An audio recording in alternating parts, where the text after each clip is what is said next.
എല്ലാവർക്കും സലു കിച്ചണിലേക്ക് സ്വാഗതം. ഞാൻ സമീറ.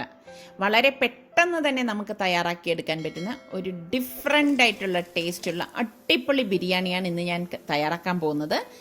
അപ്പോൾ നിങ്ങൾ ട്രൈ ചെയ്യാത്ത ഒരു രീതിയിലൊന്ന് ട്രൈ ചെയ്ത് നോക്കിയിട്ട് എനിക്ക് എൻ്റെ ഫീഡ്ബാക്കും കൂടി തരണം.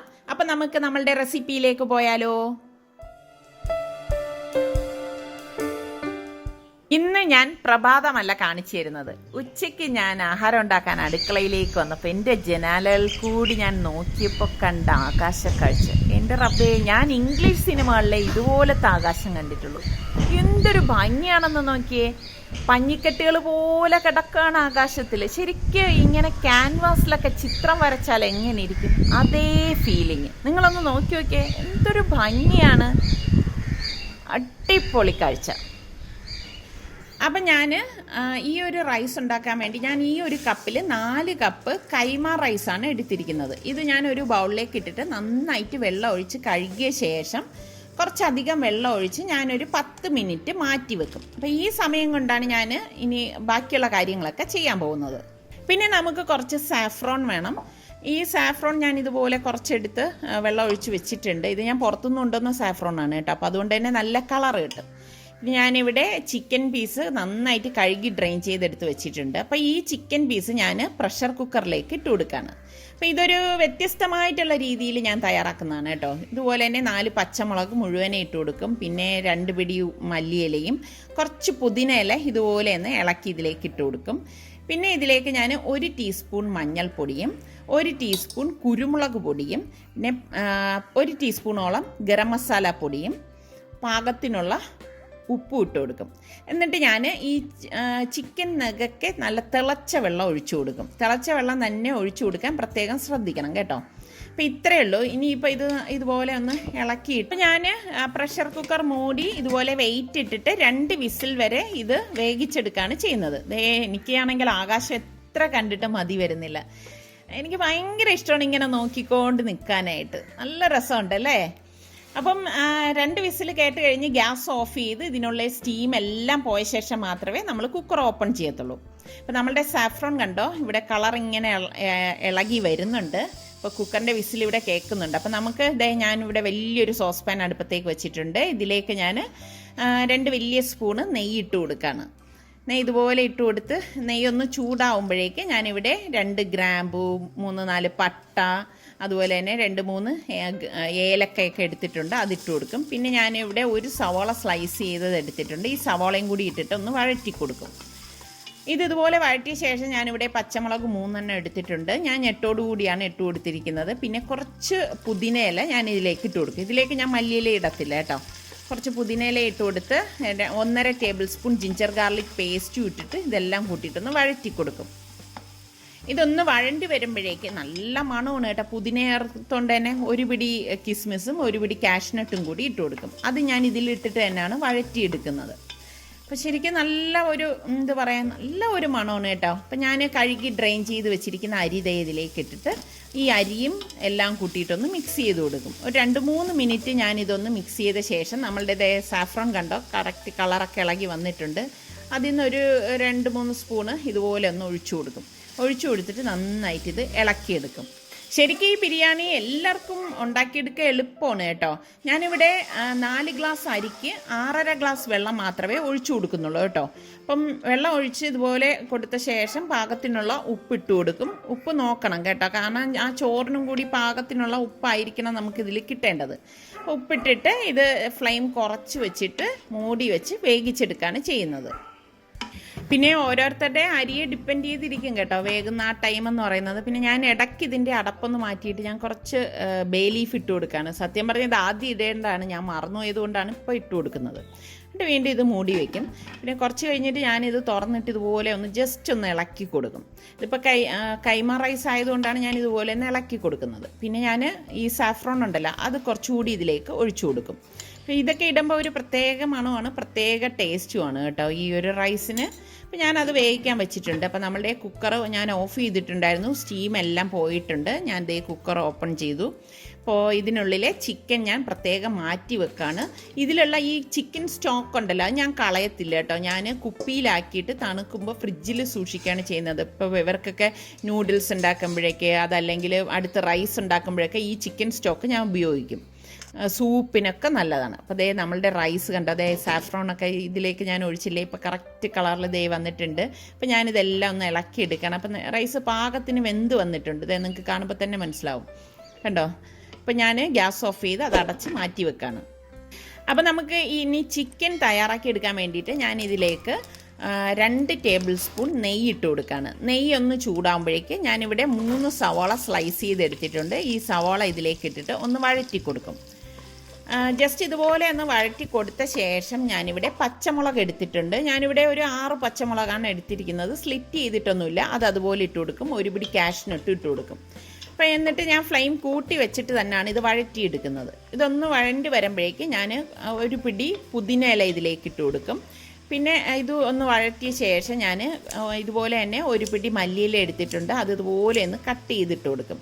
അത് ചെറുതാവണം എന്നൊന്നും നിർബന്ധമൊന്നുമില്ല കേട്ടോ, അതിനൊരു കാര്യമുണ്ട്, ഞാൻ പറഞ്ഞുതരാം.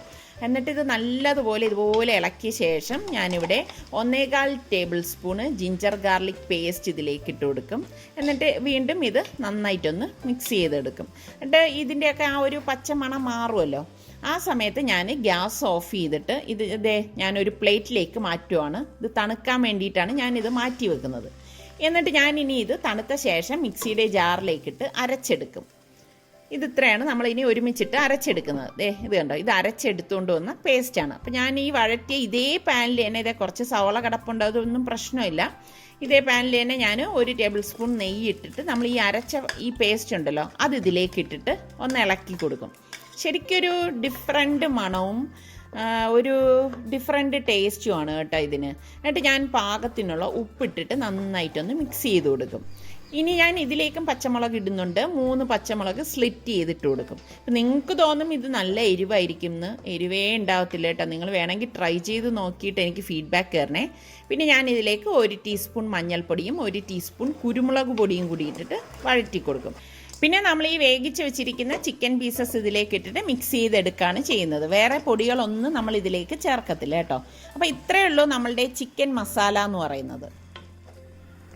വാഴയിലയിൽ പൊതിയാനുള്ള എക്സ്പേർട്ടിനെ വിളിച്ചു. ഇവിടെ എക്സ്പേർട്ട് ഒന്നല്ല, ഒരു പ്രാവശ്യം ആരെയും ചെയ്ത് കഴിഞ്ഞാൽ അവർ തരയില്ല. ഇതാണ് ഇവിടുത്തെ ഒരു റൂൾ.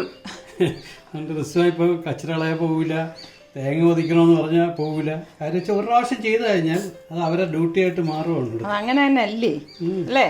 നിങ്ങളെന്ത് പറയുന്നത്? എനിക്ക് എപ്പോഴും ഒരു ഡൗട്ടാണ്, നമ്മൾ ഈ വാഴയില ഇങ്ങനെ വാട്ടുമ്പോഴേ തിരിച്ചു വെച്ചാണോ മറിച്ച് വെച്ചാണോ വാട്ടണേ? ഇങ്ങനെയാണോ? രീതി ഇങ്ങനെ തന്നെ അല്ലേ? ശരിക്കും ഈ വാട്ടുമ്പോൾ തന്നെ നല്ല അടിപൊളി മണം വരണല്ലേ? ഈ തുറന്നപ്പോൾ തന്നെ അടിപൊളി മണമല്ലേ? നമ്മളുടെ റൈസ് ഇവിടെ റെഡി ആയിരിക്കുകയാണ്. അപ്പം നമുക്ക് വാഴയിലയിലേക്ക് റൈസ് ഇട്ട് കൊടുക്കാം കേട്ടോ. ഒരാൾ എത്രയാണോ കഴിക്കണത് അതിനനുസരിച്ച് ഇട്ട് കൊടുത്താൽ മതി. എല്ലാം കൂടിയിട്ട് ഇട്ട് കൊടുക്കേണ്ട ആവശ്യമില്ല. ചോറ് മൊത്തം ഇട്ടിട്ട് അതിൻ്റെ മുകളിൽ വയ്ക്കുവാണോ അതാ ഇടയ്ക്കാ? എങ്ങനെ വേണം? ഇങ്ങനെ ആയാലും കുഴപ്പമില്ല.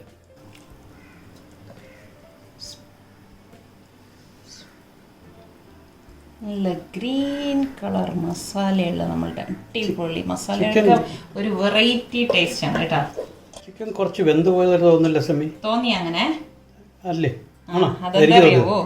അല്ല, ഞാന് നമ്മുടെ വീഡിയോ ഇന്ന് പോസ്റ്റിംഗ് ഉണ്ടായിരുന്നല്ലോ. അപ്പം ഞാൻ അവിടെ പോയി ആ ടാഗൊക്കെ എഴുതാൻ പോയിട്ട് വന്ന നേരത്ത് ഞാൻ നോക്കുമ്പോൾ ഒരു വിസിൽ അധികം കേട്ടുപോയി. അപ്പം അതിൻ്റെ ആ ഒരു ഇതാണ് ഞാൻ പറഞ്ഞ ആ ഒരു അളവിൽ നിങ്ങൾ വേവിച്ചെടുത്താൽ മതി കേട്ടോ. കുറച്ച് ചോറ് ഇതിൻ്റെ മേലെ ഇങ്ങനെ ഇട്ട് കൊടുക്കാം, മതിയല്ലോ. എന്നിട്ട് നമുക്ക് കുറച്ച് കിസ്മിസ്, ഓൾറെഡി ഇതിൽ നമ്മൾ കാഷ്നട്ടും കിസ്മിസും ഒക്കെ ഇട്ടിട്ടുണ്ട്, എന്നാലും കുറച്ചുകൂടി ഇട്ട് കൊടുക്കാം. സവാള ഇല്ലേ? സവാള ലോക്ക്ഡൗൺ ആയപ്പോഴേക്ക് നമ്മുടെ കയ്യിൽ ഇതാ തീർന്നു പോയി കേട്ടോ. ഇനി വാങ്ങിയാലേ ഉള്ളൂ. സവാളയൊക്കെ വളരെ ഈ പറഞ്ഞ മാതിരി റേഷൻ കുക്കിംഗ് ആണ് നടത്തുന്നത്. പക്ഷേ ബിരിയാണിക്ക് അതൊക്കെ ഇട്ടാൽ നല്ല ടേസ്റ്റ്, ഇട്ടാൽ നല്ല ഭംഗിയായിരിക്കും, ടേസ്റ്റ് ആയിരിക്കും. അപ്പം നിങ്ങൾ ഉണ്ടാക്കുമ്പോൾ അങ്ങനെയൊക്കെ സവാള ഫ്രൈ ചെയ്തുകൂടെ ഇട്ടോളെ. ഞാനിപ്പോൾ എന്തായാലും സവാള ഇടുന്നില്ല, കാരണം എൻ്റെ കയ്യിൽ ഇല്ല, അതാണ് വാസ്തവം. സമീ കഴിഞ്ഞ ഇത്രേ ഉള്ളൂ. അത്രേ ഉള്ളൂ. ഒന്ന് ഈ പ്ലേറ്റ് ഒന്ന് ചരിച്ചെന്ന് കാണിച്ചു. നല്ല വാഴയിലയിലിരിക്കുന്ന നല്ല അടിപൊളി ബിരിയാണിയാണ് കേട്ടോ. സൂപ്പർ മണമാണ് വരുന്നത്. മടക്കിക്കോളൂ. അങ്ങനെ മടക്കാൻ സംരംഭത്തിലേക്ക് നിസാർക്ക് ഏർപ്പെട്ടിരിക്കുകയാണ്. ഇതൊക്കെ ഞാൻ നിസാർക്കായി ഏൽപ്പിക്കുന്നതിന്റെ കാര്യം എന്താണെന്നറിയാവോ?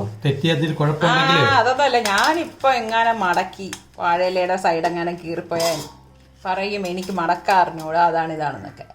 അപ്പൊ സ്വന്തമായിട്ട് മടക്കണല്ലേ കുറച്ചുകൂടി നല്ലത്. കെട്ടിക്കോള്.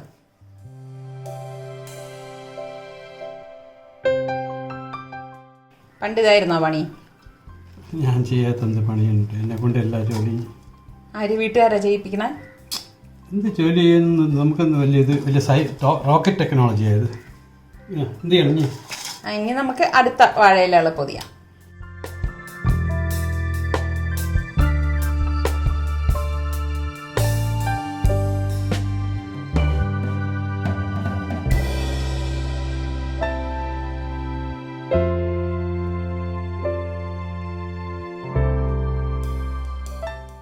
ഇപ്പം ഞാൻ 2 കാസ്റ്റിൻ്റെ പാൻ അടുപ്പത്തേക്ക് വെച്ചിട്ടുണ്ട്.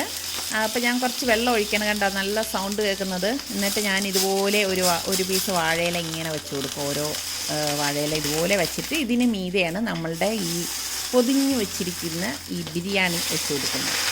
ഇനി ഞാൻ ഫ്ലെയിം ഒന്ന് കുറച്ച ശേഷം തിരിച്ചും മറിച്ച് 2-3 പ്രാവശ്യമൊക്കെ വെച്ചിട്ട് ഇത് റെഡിയാക്കി എടുക്കുകയാണ് ചെയ്യുന്നത്. അടിപൊളി മണമാണ് കേട്ടോ. സൂപ്പർ മണമാണെന്ന് പറഞ്ഞാൽ സൂപ്പർ മണമാണ്. അപ്പോൾ വാഴയിലേക്കുള്ളവർ ഈ രീതിയിലൊന്ന് ട്രൈ ചെയ്ത് നോക്കണം കേട്ടോ. എന്നിട്ട് ഞാൻ ഉടൻ തന്നെ നമ്മളിതെടുത്ത് കഴിക്കത്തില്ല കേട്ടോ. ഞാനിതൊക്കെ ഇതുപോലെ ചൂടാക്കി റെഡിയാക്കി ഒന്ന് മാറ്റി വെച്ചിട്ട് കുറച്ച് കഴിഞ്ഞിട്ട് നമ്മളിത് തുറന്ന് കഴിക്കുമ്പോൾ ആ ഒരു ടേസ്റ്റ് ഉണ്ടല്ലോ, അടിപൊളിയാണ്. അപ്പം ഞാൻ ഒരെണ്ണം കെട്ടഴിച്ചിട്ടുണ്ട്. അത് ചൂടോടുകൂടി കാണിച്ചു തരാം. വൗ, അടിപൊളി സൂപ്പർ മണമാണ് കേട്ടോ. സിസ്ലേഴ്സ് ബിരിയാണി സൗണ്ട് കേട്ടോ. അപ്പോൾ നമ്മുടെ സിസ്ലേഴ്സ് ബിരിയാണിയാണിത്. ഇതേ കണ്ടോ, അടിപൊളി ബിരിയാണിയാണ്. അഴിച്ചത് ഇവർക്ക് കാണാൻ വേണ്ടിയിട്ട്. ഇനി ഇതിങ്ങനെ കൂട്ടി കൈകൊണ്ട് കുഴച്ച് കഴിക്കുമ്പോൾ ഉണ്ടല്ലോ, കാണിച്ചു തരണം.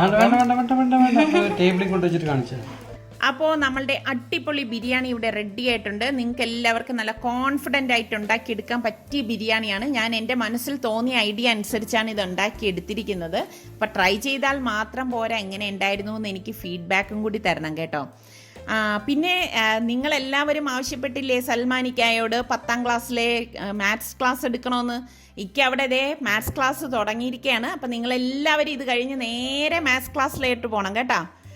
അപ്പോൾ ഞാൻ എപ്പോഴും പറയുന്ന പോലെ നമ്മളുടെ സലു കിച്ചൻ ഇനിയും സബ്സ്ക്രൈബ് ചെയ്യാത്തവരുണ്ടെങ്കിൽ സബ്സ്ക്രൈബ് ചെയ്യാനും ലിങ്ക് ഷെയർ ചെയ്യാനും ഒന്നും മറന്നു പോരുതേ. അടുത്തിനി നമുക്ക് നല്ല റെസിപ്പിയുമായി കാണാം. അതുവരയ്ക്കും എല്ലാവർക്കും ബൈ.